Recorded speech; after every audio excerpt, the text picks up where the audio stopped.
Hello, and welcome to our Professional Learning Community presentation. This presentation is by Erin Mitchell, Jana Nakonechny, and Lauren Waliga.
Our inquiry question leading this presentation is, how can we better understand historical, social, economic, and political implications of First Nations, Métis, and Inuit to apply foundational knowledge for the benefit of all students?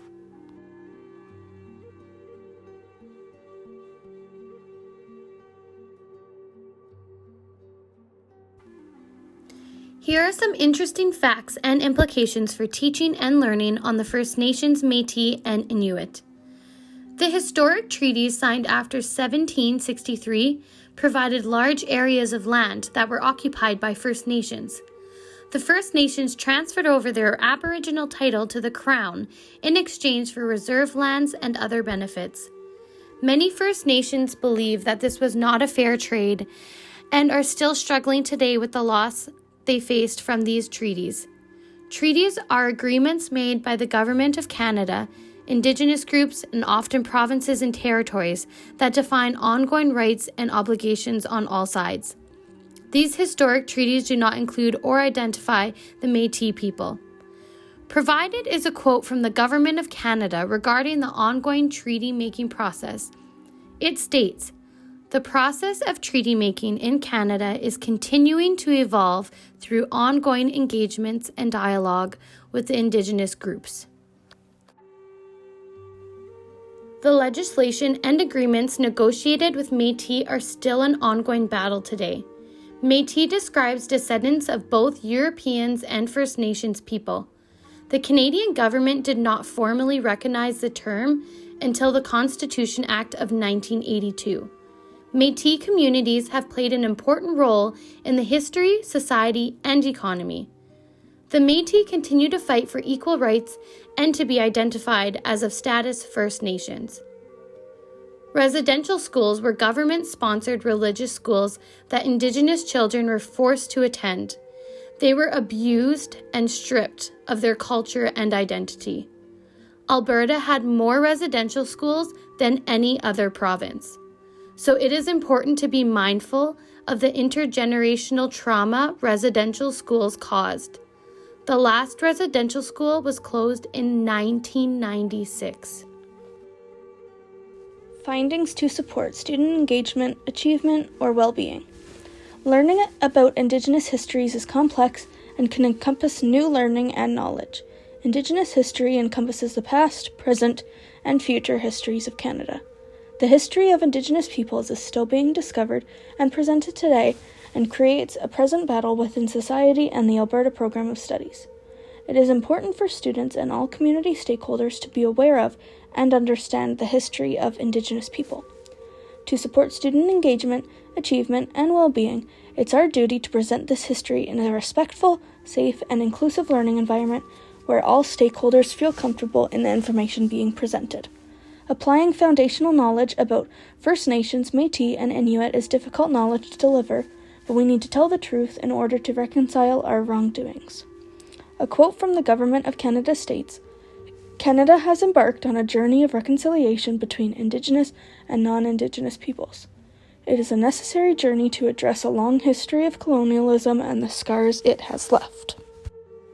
Implementing findings. It is essential to build relationships with your classroom families who identify as First Nations, Métis, or Inuit before approaching these topics in the classroom.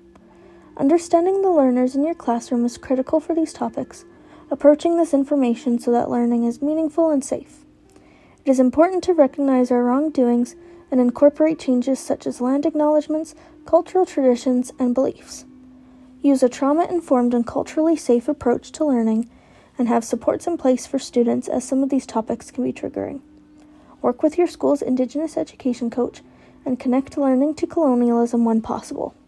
Share how Canadian government policies have terminated treaties, removed Indigenous rights, and assimilated Indigenous peoples in their own homeland.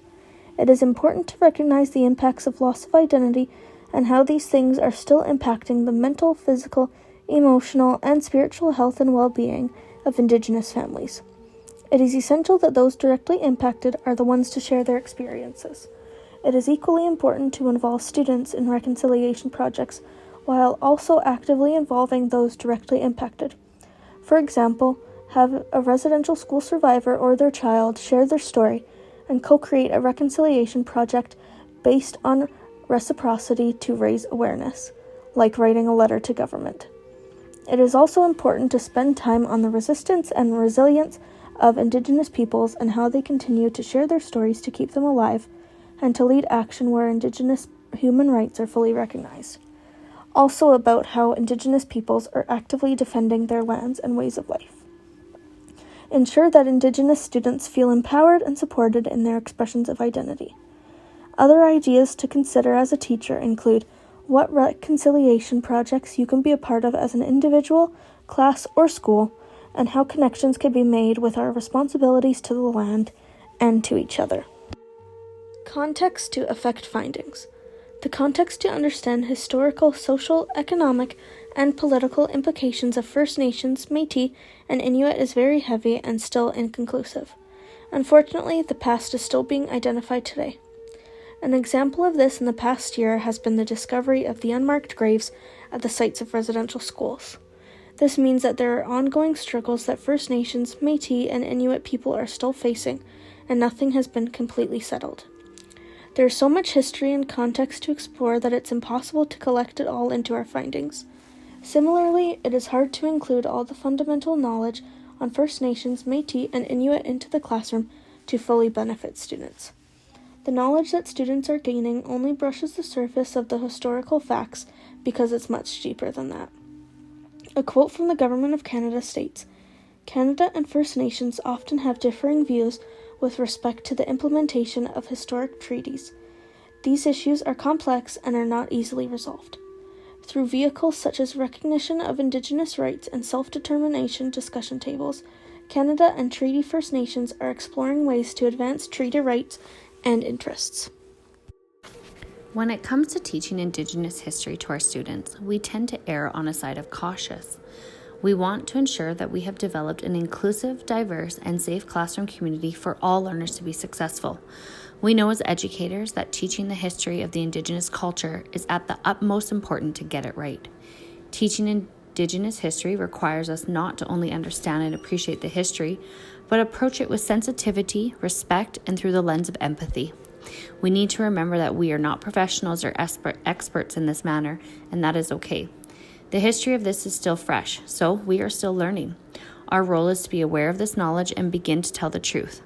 As educators, we are doing our best with the support and resources that we have within our current program of studies and our online resources, but we can all take another step forward. We can begin to bring in the experts of this knowledge, and we can invite elders to share the stories. Members of the Reserve who are still facing lasting impacts of colonialism and genocide. We can invite survivors from the residential schools. The history is hard to hear, but we need to hear it so we can begin to heal and move into reconciliation. We need to extend within the current content and resources available and extend our invite to those ones who are and were affected. The word disbelief would be an understatement. During our research, it was very clear that there are still many sides of the Indigenous history not being told. If we looked at what the government of Alberta recognized or what our Canadian encyclopedia told us, there were many indifferences. We were at complete disbelief to identify that we have 2 days in a year to recognize our Indigenous ancestors, but neither of them are recognized as statutory holidays. We know what we cannot change in the past, but we can change the future and the relationships moving forward. It is common knowledge that in 2021, the first ever Truth and Reconciliation Day was instated. And with all the recent discoveries of residential school grounds, our Prime Minister, Justin Trudeau, was invited to take part in a sacred traditional ceremony to honor the children that had been discovered, to begin to identify truth and a new relationship between the Indigenous culture and the Government of Canada, something that should have been symbolic and a step in the right direction. But instead, our Prime Minister disregarded the invitation and went on a holiday. To provide an overall statement that would be conclusive to the knowledge of our findings within the Teaching Quality Standard 5, it would be impossible at this point because there are so many avenues and crossroads to explore. During our research, we came to constant roadblocks and time confirming the knowledge that was being presented, depending on the resource, depending on the knowledge shared. We came to the consensus that due to the lack of support within our current program of studies, it's hard to ensure that we can accurately and efficiently provide foundational knowledge for our students to succeed. Therefore, we need to better understand the knowledge in this area, be better trained, equipped, and supported within the school community and all stakeholders. We want to get it right to ensure that the foundational knowledge prepares us to support and better understand historical, social, economic, and political implications of First Nation, Métis, and Inuit for the benefits of all students and our Indigenous ancestors. How can we ensure that as educators we feel prepared and supported to better understand historical, social, economic, and political implications of First Nation and Métis, Inuit to apply foundational knowledge for the benefit of all students? Well, we need to all be equipped with adequate support, resources, and an updated program of studies. We need to have access to an Indigenous liaison and be connected within the Indigenous community. We need to feel a shift from just doing our best and getting it right to getting it right. It is our responsibility to be uncomfortable in the truth, the findings, and the lasting impacts. We need to continue to build our knowledge and foundation of learning so we can apply it to all students.